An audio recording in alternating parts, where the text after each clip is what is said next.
Kayo na naman. Kayo na naman. Kayo na naman.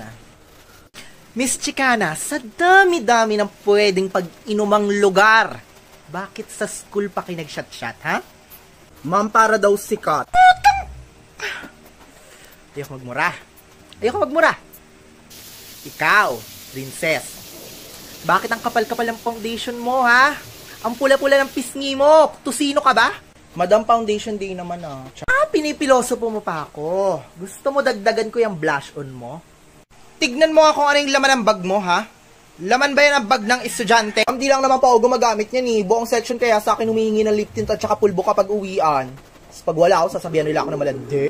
Ikaw, sino daw yung inaabangan mo sa labas? Ma'am, sinabihan niya kasi ako nagpalaglag daw ako.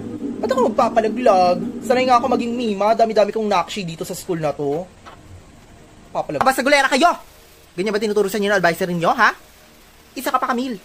Ano din mga status mo sa Facebook? Pinaparinggan mo daw si Jessa? Ang sinabihan po kasi ako, ang dami mong dada, wala ka namang palag. Kung matapang ka talaga, bakit hindi mo itag? Tinag ko siya at Jessa may putok, ang dami pang kuto sa batok. Tapos ngayon magpapaguidance siya, ginawa ko.